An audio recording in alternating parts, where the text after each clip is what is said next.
And we are live. The dynamic duo is back at it once again this week for WWE. Welcome to Dual Dynasty. Duo. Exactly. So, fun fact, this is the original duo that started Monday Night Raw 2 years ago when we started all this here at BC WrestlePod. It was just me and my co-host for this morning / afternoon / evening, wherever you're watching this from, Minnie. This has been a crazy week for WWE. There's been a lot of development towards WrestleMania as it is next weekend, which is crazy to say. And I don't know. We had some new matches, we had some developments, and we also had some not so great stuff that we also got to talk about too. WWE was weird for me personally this past week. It wasn't bad, wasn't good. A lot of it felt like filler. Which is kind of crazy because of the fact that Mania is literally next weekend. But we'll break all that down as we go through Raw and SmackDown. But before we get into all of that, if you like what you see on the screen here and you want to see more, pretty much go on any social media site at BC WrestlePod, where you can find our report cards for all the shows and the pay-per-views, as well as out of context clips that will totally not come and bite us in the butt down the road later in line. So it probably will, but it's okay. Let's just get into it because I am raring to get to SmackDown because SmackDown this week was just the land where promos go to die. Yep. We'll talk about that when we get there, but we gotta go through Monday Night Raw, which is the final stop on the European tour because then SmackDown was in Chicago. So let's talk about our final international date for the European tour. So Monday Night Raw this week, it kicks off like, well, what most international Raws have been the last couple of weeks. The face-off between Cody Rhodes and John Cena on the mic this time. And this time they actually added some development here. John Cena playing into the memes that he has a golden shovel and just buries everybody he ends up being in a feud with during the Super Cena era. Cody firing back. We are taking subtle shots and mentions of AEW and Tony Khan, which was kind of crazy in all of this. But then this promo did the one thing that I wanted to, and Cody Rhodes and John Cena actually physically got involved with Cody Rhodes standing over John Cena. Stardust. He mentioned Stardust. He did. So they actually went there for this one. Cody Rhodes ends his promo segment on top. Wasn't there a subtle hint to he who should not be named Vince McMahon? Wait, I said it. Yeah, exactly. He's somebody who's no longer here because John Cena mentioned in the promo that he makes billions. He makes millions for, he makes empires for billionaires, and Cody Rhodes just takes money from their kids, that line being a reference to Tony Khan. And then Cody Rhodes coming back with it said, you were the chosen one by someone in the office who's no longer here, which is Vince McMahon. So crazy stuff. But again, Cody stands tall by the end of this promo. We shall see if we get any more interaction between these two before Mania, but we most likely will. We probably will. If not, I'm not sure if this week, but definitely next week on the Go Home shows for sure. Isn't this night 2 main event? Yeah, so Cody and John Cena are main eventing night 2, so they for the undisputed WWE Championship. So I'm pretty sure we'll get one more segment within the next 2 weeks leading into their match on night 2. But from here, we get into our first match of the evening where we see the return of the biggest strong boy himself, Tyler Bate, being paired back up with Pete Dunne, and New Catch Republic is back, and they end up taking on the New Day. I've missed Tyler Bate. I love him so much, but unfortunately, because it is the New Day, I knew that New Catch Republic wasn't going to win, and thus they lose to New Day, who definitely need the win more than New Catch Republic. But afterwards, though, camera catches the New Day cutting a promo as they're walking up to the ramp, saying that they deserve to have a championship title shot, which then brings out the War Raiders as New Day and War Raiders face off right here before we go on to the next segment. In my personal opinion, I love the War Raiders. I really do. But given where we have taken New Day over the last couple of months, New Day has got to be the next champions in line for these tag titles, honestly. Or they lose and they realize they can't win without Big E. That is also very true as well. Before we go on to the next thing, hi, Nick. I mean, I will take that. I am the Big E of BC WrestlePod. Hey, his neck's not broken, though. That is very true. And we're going to keep it that way because we don't want a broken neck. No, we don't. No, so I agree with you, Minnie. I think there's two options here. Either New Day become champs or they lose and then, they realize that they can't do it without it. Yeah, they really haven't done much with them as champions, so it's kind of not helping the situation either, honestly, Nick. And I would not be surprised if we get this on as the championship match on the Raw Go Home before Mania. So, or the Raw after Mania. That also will probably be a thing too. But it was at this point that Jay knew Jimmy had messed up. What's with the, I'm a Jedi, I'm a Sith. Jay already knew. He's like, this is going to end badly, but I got to hype up because he's my brother. But this little interaction here was really good. And I was like, I knew some stuff was going to go down after the match because I knew Jimmy was not out as the winner here. Oh, it would have been really funny if you'd have, in between these things, you just show the aftermath of what happens later as the subtle foreshadowing meme. I mean, that is very fair. I mean, yeah, unfortunately, there was some stuff in between this because I was like, you know what? I could definitely do that, but there were some stuff in between that we do need to talk about. Yeah, War Raiders. Okay, the problem is they go to AEW, in my opinion. I'm afraid they get even more screwed over. Or they'll get sent to ROH. But honestly, TNA could use some more men's tag teams because we only have... we have 4 at the moment, but it doesn't hurt to have one more. Now, what we do need, just like most promotions, is we need actual women's tag teams. So if any women's tag teams want to go over to TNA, I'm not going to be upset about it. But we're going to put a pin in the Uso brothers because we're going to talk about them in a little bit. Ludwig had a premonition that on Friday, he was about to be involved in some drama. Yep. But no, here Ludwig wants a match at WrestleMania, and I'm saying this right now because we still have yet got confirmation. Give me my ladder match for the IC Championship. Ooh, okay, we're gonna talk about this in a little bit, Nick. Here's my problem with the Jey Uso situation. Why does he need Jimmy in this feud to make this match relevant? He won the Rumble, has the underdog storyline. Jay has unfortunately underachieved. And I don't know if that's a fact of the performers involved or the fact that the writing and the creative has not been the best for this because it's been Gunther beating up Jay almost every single week for the last month. And when we get there, while I do agree that what happened after Jimmy and Gunther's match definitely made it more interesting and more personal for Jay, I feel that that time and energy could have been put in from the beginning, but we'll get there when we get there. At least we're getting something finally. Finally. But I feel like it's like we are 2 weeks out. Y'all had this group project ready to go. You were assigned it 2 weeks ago, and now we're just starting to put into the work so we don't fail. But yeah, let's get this ladder match for this IC championship. Do it, Triple H. It's not like any of the other women mid-carders are going to defend their titles, which I'm gonna rip into main roster when we get to SmackDown, but we gotta wait for that one.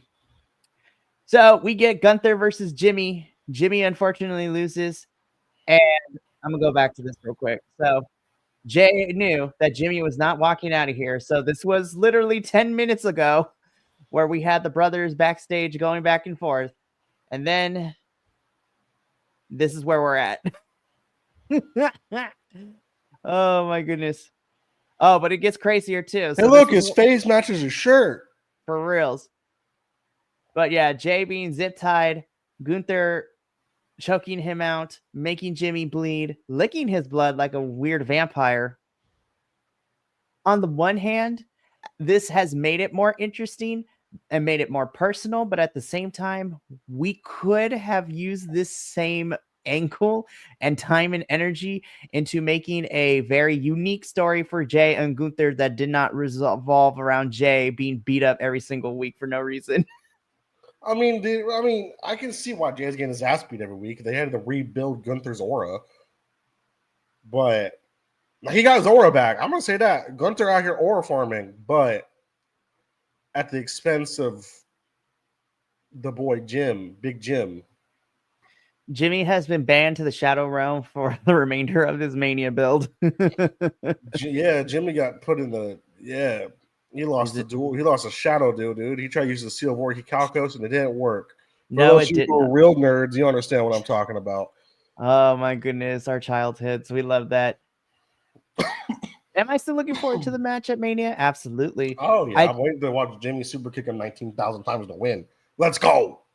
But I feel like I could say this for, well, okay, I could say this for the majority of the matches we're getting outside of probably Io, Rhea, and Bianca. The stories leading into Mania have been kind of whack. More on that to come in a little bit. No, I'll disagree on that one. Okay, maybe whack's not the correct word, but I feel that some stories are definitely a lot better than others. And some are probably going to like be like, oh my gosh, we got to kick it off to make everybody interested. Let's do stuff. So we'll talk about that when we get there at SmackDown, because SmackDown was all over the place with that. The Judgment Day actually win a match, but more importantly, Penta takes a pin. It's the first pin he's taken. That is exactly true. So we ended up having Penta and Braun Breaker versus the Judgment Day and Finn Balor and Dominic Mysterio. Dominic and Finn pick up the victory here because Braun accidentally spears Penta. Yeah, so which allows seriously. And then later on in the show, we get Penta and Braun confronting each other backstage. But the Judgment Day are in such a kumbaya moment. It is going to be so juicy when the inevitable kumbaya gets broken up, because I'm pretty sure we're going to get told that there's going to be a multi-person for the IC title, and then we're going to start fighting each other leading into it, and then everybody going to fight at Mania. It's going to be crazy. Or it's just going to be Penta versus Braun. That is also very true. Okay with. Which I'm also okay with too. But Liv is playing these games with Dominic because Dominic is trying to be chill about it. And he's like, no, Finn cannot be the one to get these opportunities. You need to go do something about it. Yeah. So she's trying to make sure what's best for her mans. That is very true. So, but Finn and Dominic are bestest of friends right now. We'll see if that stays the same tomorrow night on Raw. All right. As much as we want to shit on Logan Paul, his finisher looks pretty dope. That is very true. But I don't know if it's because AJ Styles was taking it or it's actually just a dope finisher. Yeah. It's better than the Lucky Punch. That is very true. So basically, this segment can be summed up as AJ calls out Logan Paul. Logan Paul comes out. Logan Paul makes some digs at AJ. They brawl. Logan stands tall, which gives us our official confirmation that it will be AJ versus Logan Paul at WrestleMania. Still no word on which night it's going to be on, but that is the match we're getting. That's all I have to say. Logan's, if you haven't seen it, look up the Pulverizer. It's actually a pretty good looking move. As much as we want to hate on the fucking dude, it's infuriating how good he is at this wrestling thing. Yeah, it is. So this Raw went through really fast because previewing tomorrow night, we are back in the States where we are having, the return of Seth Rollins is going to cut a promo. El Grande Americano is returning as well into the ring for in-ring action. But also we have an Women's Intercontinental Championship as Lyra is going to be defending her championship against Bayley. Oh, I forgot that belt even existed. Well, apparently so did SmackDown, because we're going to talk about SmackDown because these two are going to have this championship match on Monday, and then they'll be tagging together on SmackDown, which is kind of crazy. But that is a preview of what Monday Night Raw is going to look like for tomorrow, which leads us into the main event, and probably for me, the best thing to talk about for this Monday Night Raw. In the UK, it is the Women's World Championship match. Io defending her title against Rhea Ripley with Bianca Belair as special guest referee. I really like this match. I already figured that this was a match to have, not for both women to do crazy stuff, but more so to get to the triple that we're going to be getting at Mania for this championship, which ultimately ended up after Io crashed into Bianca and Rhea purposely crashing into Bianca. Bianca is like, F this, I'm out, we're done, causes a double disqualification, has the bell be rung to throw out the match. Rhea is not happy about it because she doesn't get her championship back. And so what does Rhea do? But Rhea does what Rhea does best, and she pulverizes not only Io, she destroys Bianca in the process as well.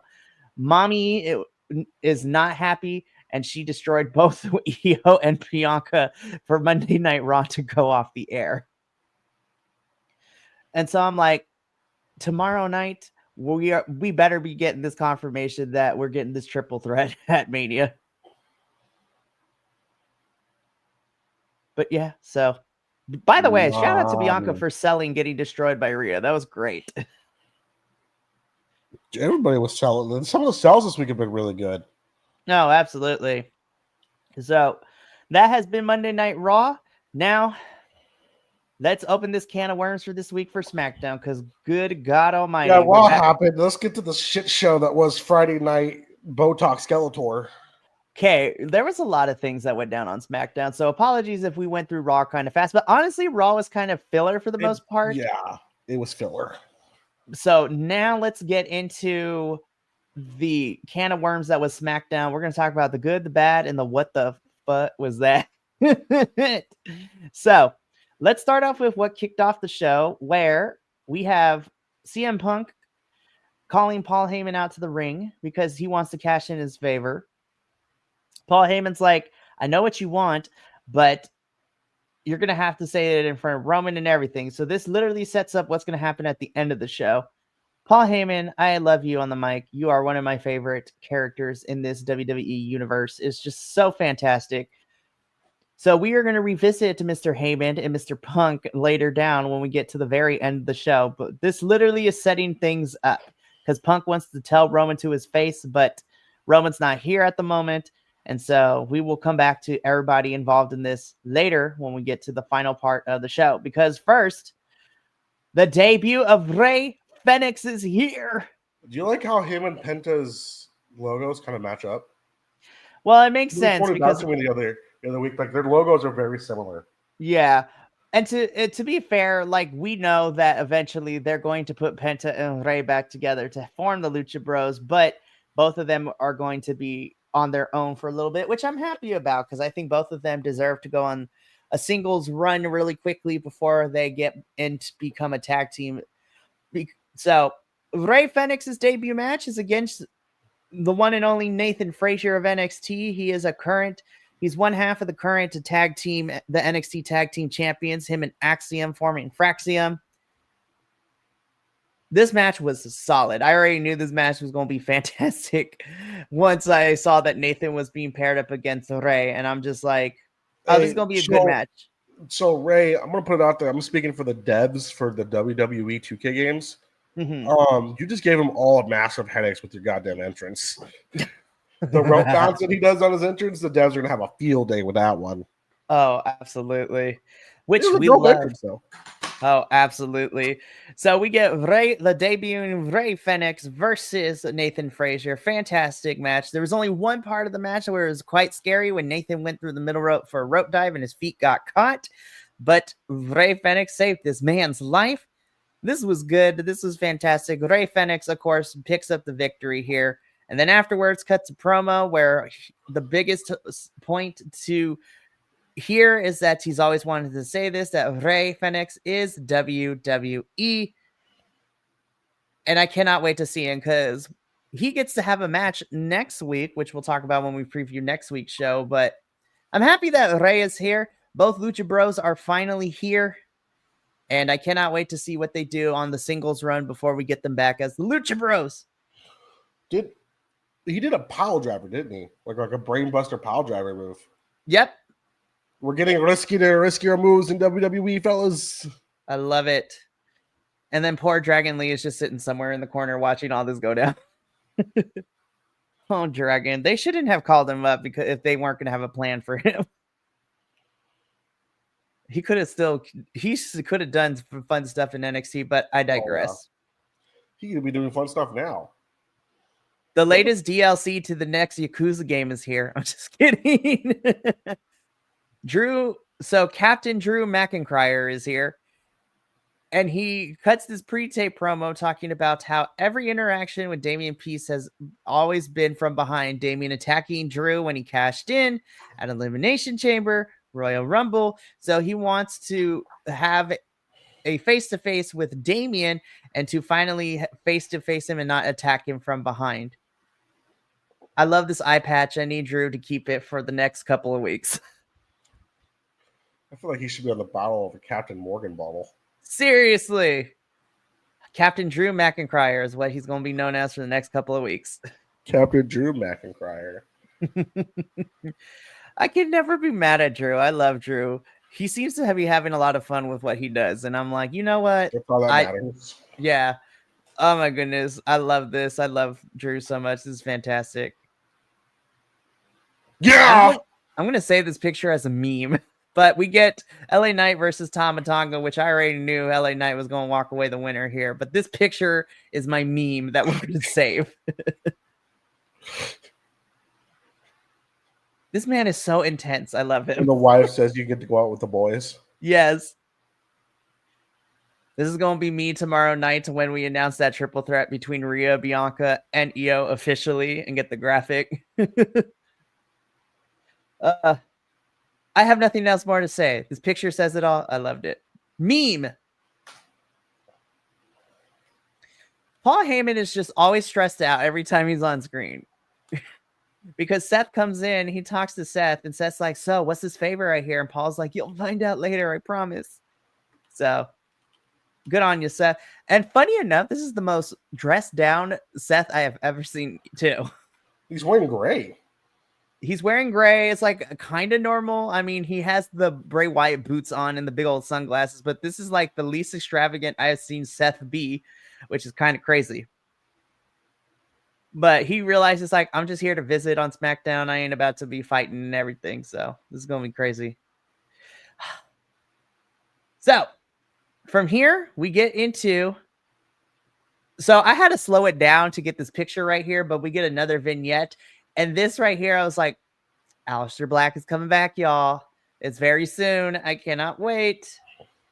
I love the macabre reference here because anybody who knows anything about like ye old, especially Shakespearean theater, when someone dies, you put the 10 pennies on the eyes and things like that. So I love the reference here. Cannot wait to see Aleister Black return. And according to reports, it might be sooner than later because some people are talking about now that a certain match is no longer happening at Mania, we might see one of the participants fight a returning Aleister Black. More on that when we get to that segment. Okay, Minnie. This is where the crux and the majority of this conversation is happening. Okay. So we get Charlotte and Tiffany promo battle round 3. And I already knew before they even started, first of all, this Chicago crowd would not let Charlotte talk, which is not crazy to say. I just noticed Charlotte's outfit. She's basically out there in her underwear. What the fuck? This is crazy. Why are they basically wearing the same shit? We talked about this before. That they need to stop being dressed the same because it doesn't work for me. And okay, I have a joke, and I apologize to everybody in advance, including the 2 females on screen. This is not a dig at you, but why does this look like before and after somebody does drugs? So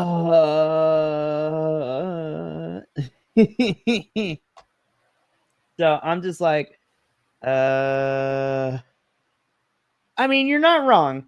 And it was, in our group chat, someone pointed this out. But before they even started, I knew something was up. The energy was not there. The Chicago crowd would not let her talk. But then, this was bad. They went off script so bad. and it did not work well for either woman.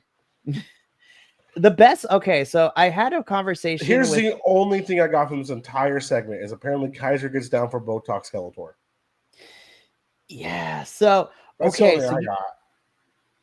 So I had a conversation with a friend of mine, and they described it to me perfectly. This was not Charlotte Flair and Tiffany Stratton having this promo off.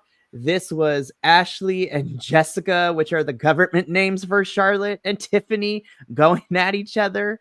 And I'm just like, this was awkward. This was not good. The digs were very low hanging fruit. This was just bad.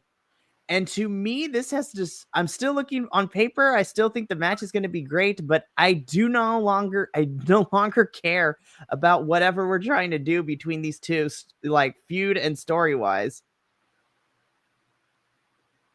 This was so bad, Minnie. Oh my gosh. I don't know what else. I want to hear additional thoughts from you. Like, what happened? What went wrong here? Like, what? I don't even know. They're trying to think like they got all the promo skills, and they don't. Like, yeah, we could do this. Yeah, let's go out there and just make fun of each other. And Kaiser's in my DMs. You all sound. I sound like I was listening to a fight from White Chicks.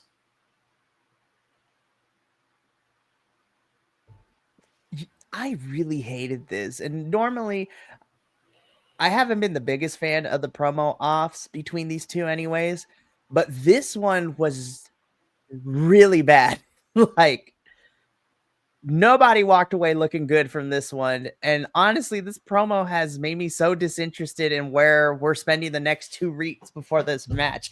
At this point, and it's really sad to say, I'm ready for them to be done with this feud after Mania, have the match at Mania, and then we call it a day. Do not let these two come back near each other until we figure out what we're going to do better next time we want to see these two fight, because this is not it.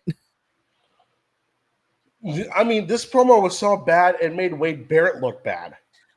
That's the other thing too. Poor Wade. He has to stand here in the middle of this and try to moderate it. Both girls went way off script, and Wade's just like, oh crap, what are we doing? What is happening? Oh god. And it makes Wade look bad too, which sucks because Wade is actually pretty good. I like Wade on commentary, and we've seen him before moderate some things too, so he's not bad at it. It's just, oh, it's so frustrating. You're end up like you always do. Oh, like your marriage is 0-3. Well, Kaiser's in my DMs. Kaiser taking some strays this week from on SmackDown. He's like, what did I do? He wants to get down with Botox Skeletor. John, I'm stealing that meme. I'm sorry. It was awesome. I loved it. Oh my goodness. This was so bad. And honestly, this is really soured me. I'm still going to watch the match. I'm still excited for the match, but I want these two to be done by the end of it. At this point, I feel like Charlotte shouldn't win at this point. Honestly, Nick, I'm gonna be completely honest with you, my friend. Like, I think Tiffany needs to retain this championship because she's already struggling for credibility right now. But if she Charlotte loses, she's getting buried. That's where it is. Like, if she loses, like, she will not be on the roster much longer. Which sucks because we saw how popping she was when she first came up was at the Elimination Chamber. Yes, and then even in NXT, she was fantastic. But since beating Nia and, since being entered into this, let her just be the Barbie character she's known for. Exactly. Just let her be Mean Girl. Now, when I said last week that I wanted Tiffany to be Mean Girl about it, this was not how I wanted it to go. But I digress. We have 2 more weeks. Let's just see what happens. Don't put either one of these two on the mic for the next 2 weeks. Just let them fight or do individual things. Don't put them back together because you have main roster SmackDown. You have disinterested me in the story building aspect of this feud. So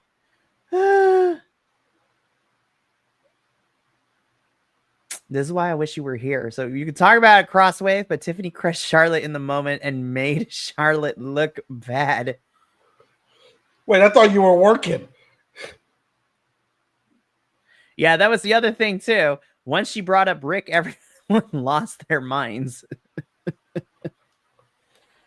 This was not good. And this, oh, there's no saving this. I'm sorry. Like, they can try to do it in the next 2 weeks, but I feel like it's too little too late. Let's just get through the match at Mania and then we call it a day. Don't let these two feud for a Start while. coming out and start beating each other with steel chairs and shit. Maybe I'll make me slightly more interested. Yeah, but this made everybody, including Wade, look bad. Oh, this was a massive down point of this week's SmackDown. And to me, this made it not even better. So we're backstage with Nick Aldis, who tells us that Liv and Raquel will be defending their women's tag team championships at Mania. And I'm like, okay, cool. Like, that's cool. I actually like that. We get more tag team matches. I don't like who we end up having as the teams in this gauntlet match next week for it. So we basically have we've taken women from the Raw too to be on here. So this gauntlet match is going to include Kaden and Katana, which I love them, but we have barely seen them on television. And I'm just like, I don't think anybody will care if we have this match at Mania if they win. Aren't the other two going to be wrestling each other for the Intercontinental title? And now they're teaming up with each other? I'm gonna skip over Lyra and Bailey really quickly, and I'm gonna go with this. Then, of course, we have what's left of Pure Fusion Collective with Shayna and Zoe, which I'm happy to see both of them. We have Michin and B-Fab, which I actually like their dynamic, and they've established that. The secret service agents of Piper Niven and Alba Fire, which I'm like, okay, cool. I actually will be fine with that. And then you have Natalya and Maxine Dupri in this match. Honestly, this is crazy to me. But yeah, let's go back to Lyra and Bailey teaming up to get this tag team championship match.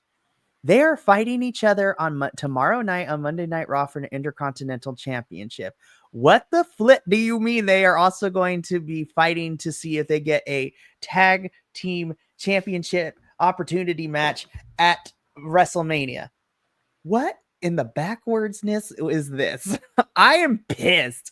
I'm like, y'all couldn't give Lyra a actual decent feud to head into Mania. So this tells me that Lyra's going to retain. Bailey and Lyra are probably going to win and go to Mania to face Liv and Raquel because they kind of got beef with them on Raw.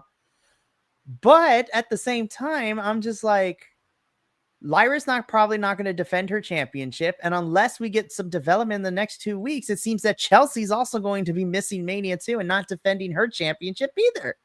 I'm like, what the hell is all of this? Why bring the mid-card belts up if we're not going to do nothing with the goddamn mid-card belts? Look, between Raw and SmackDown at least has had a better job of having Chelsea defend that thing. Now, granted, most of them have been against Michin, which I'm not upset at because all those matches were bangers.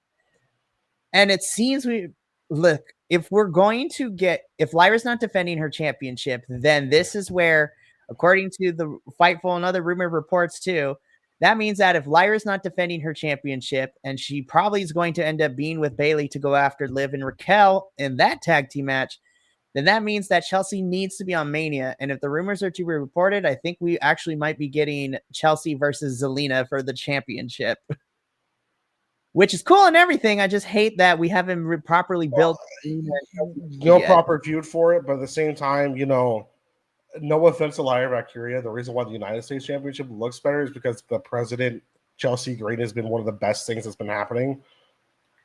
Like, no offense to Lyra Valkyria, Chelsea Green just went, the United States Championship, watch this. Because he's like the best character actor in the fucking... Chelsea is so damn good at everything that she's given and everything that she does. And I love her as champion. Though, of course, my Puerto Rican-ness in me wants to see Zelina actually hold a singles championship. But again, I'm more okay with that, but poor Lyra, man. Like, I thought we were going to get Lyra versus Becky, which would have been really fun for Mania, but this also, by the way, this pairing of Lyra and Bailey also kind of throws into loop because I thought, based on everything that we got going into Elimination Chamber and everything happening, I thought Bailey and Roxanne Perez were going to have a match because they were feuding in NXT and on the main roster leading into Elimination Chamber. But now it seems that Bayley is being paired with Lyra, so that doesn't give Bayley a singles match. And then I don't know what's happening with Roxanne because she didn't qualify for the ladder match for the NXT Women's North American Championship happening at Stand and Deliver. So I think, unless they fix something, it seems that Roxanne's missing missing Stand and Deliver and Mania, which is kind of crazy. What happened to the feud that we got between her and Bayley? That's wild to me. I don't know, man. There's just too much going on, man. SmackDown's been whack. SmackDown has been whack this week. The women's mid-card titles have not been treated the way that they should.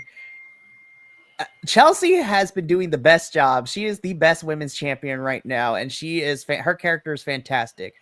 Poor Lyra has got the short end of the stick. I hate to say this, I love Lyra to death, but I still, seeing where have we gone with this, I don't think it would have fared any better. But honestly, I would have preferred to. Honestly, I think you could have done more if Dakota Kai ended up being the inaugural champion, to be honest. I think Dakota would have been more interested to be doing something with, but, I digress with all of this. My money is probably on Bayley and Lyra winning, going to Mania, because they already have beef with Raquel and Liv, but, SmackDown could pull fast one. But honestly, it's really, let's be real. I think it's really just between Lyra and Bayley or Piper and Alba, who is going to Mania to face for the tag titles. Those are the only two picks I have. Everybody else is here for cannon fodder.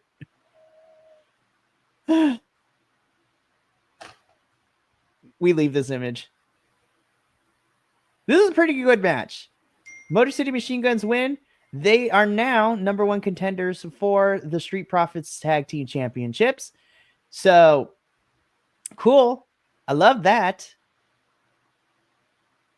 Moving on. Yep. It's the same site. I'm not as mad as the men's tag team division that I am with the men's, but the women's. But at the same time, though, we're just doing the same thing. It's like no proper long storytelling, no feud. It's just like we're getting lots. We've had like multiple number one contenders matches for these tag titles, like over the course of like the last 3 weeks. So are we just going to keep cycling through? I'm like, give me a proper feud. Like that's the problem I'm having. Like we're getting fun. We have really good tag teams, but we're not really getting any proper feuds.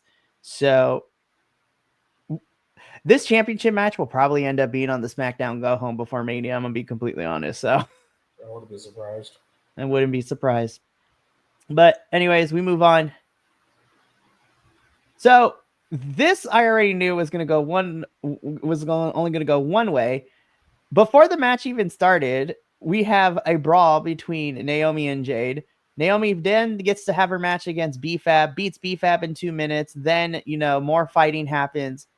Jade comes out, points at the Mania sign. Nick Aldis makes it official that at WrestleMania, it is going to be Jade Cargill versus Naomi, which marks the first non-title women's one-on-one match to be in Mania for quite some time, which is really great. I'm also very upset at the internet because they are saying that Naomi and Jade do not deserve the spot on the Mania card. And to that, I respond to you with the proverbial middle finger up to all of y'all. I'm like, you just don't want to see black women succeed. I'm just kidding. Now, I will say, as much as I love Jade, I feel like Naomi needs to win this match more than Jade does. Yeah, I feel like Jade's going to win. I mean, I can see that. I hope Naomi wins because we just turned her heel. I feel like it would do better for her to beat Jade. And also, in my opinion, it gives Jade somewhere to go if she were to lose and then have to build herself back up than to win. But I'm still excited for this match. I'm actually looking forward to this match, to be completely honest.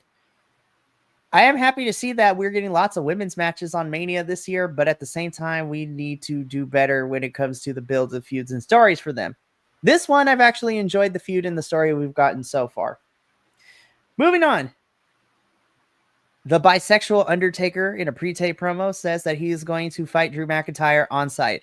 So they will see each other next week. Nothing more to say to that. Love you, Damien, forever.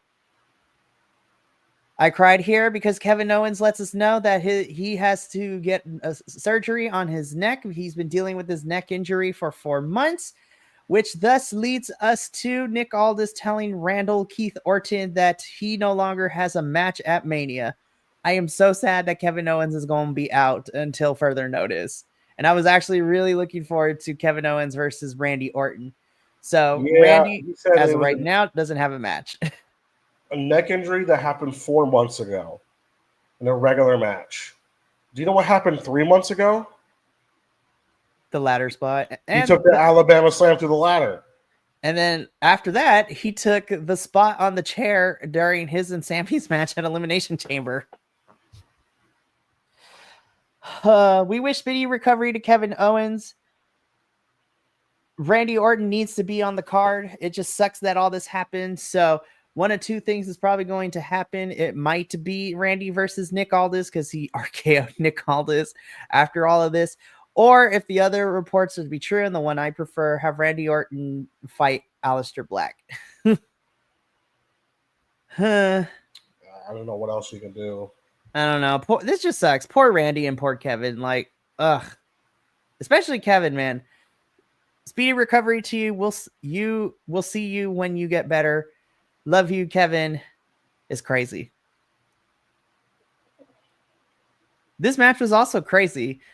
I'm mad because this was my favorite match up until the ending. The ending was just anticlimactic. But in a last man standing match, which Braun has been unbeatable in these types of matches, Jacob Fatu finally adds a loss to Braun's last man standing match record because Jacob Fatu ends up being the winner of this, which is also a #1 contenders match for LA Knight's United States Championship.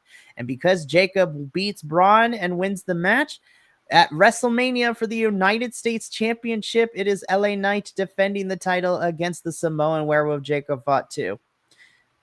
Yo, this match is kind of has me excited. This match is going to slap. I kind of hope Jacob Fatu wins. I'm kind of rooting for Jacob to win here too. Don't get me wrong, I love my boy LA Knight. Yeah, but Jacob can do such a crazy run with as United States champion. We're gonna have he can pull off a Gunter-like run with the United States Championship. Oh, I would be so here for it. I'm rooting for the Samoan Werewolf to win this championship. Again, I'm in the same boat as you, Minnie. I love our boy LA Knight. Yeah. But at the same time, I want to see Jacob win this and go on a tear through the SmackDown roster. Low-key, I'm excited for this match. And it was only... And the crazy thing is we've been teasing this for a while now, but now it's official. So crossing fingers, 2 weeks left. Everybody stay healthy so we can get this match at Mania. Bring back the classic. He's not going to use his inside voice. I'm going to send his ass outside. Yeah. So I'm excited for this match. Can't wait for it to happen.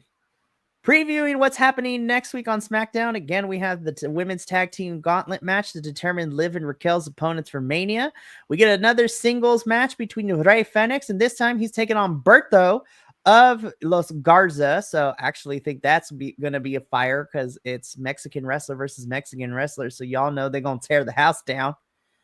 According to reports, it seems that Rey's first official feud might be against Andrade, which I will not be upset about. I'm going to be completely honest. Andrade versus Rey would be crazy. Yep. And then, of course, we get the Damian and Captain Drew McIntyre from face-to-face next week, which leads us into the final part of SmackDown, which was this final promo. This favor gets revealed.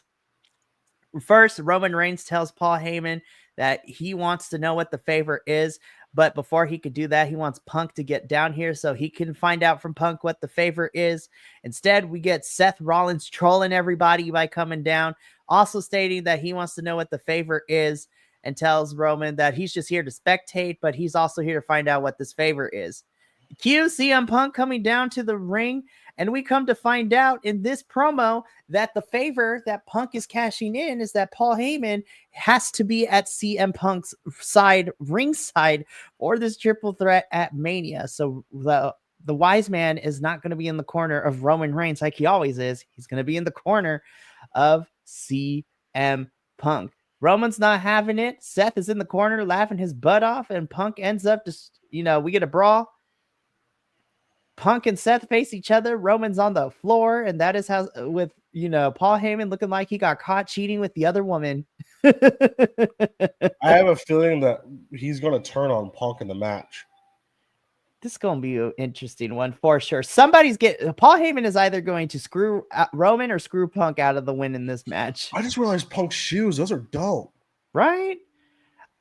Punk has always been my favorite when it comes to the shoe game. I am going to message him and be like, hey, I saw those shoes on SmackDown. Tell me where you got them, please, because they is fire. Him and Roman, they've had some fire shoe game.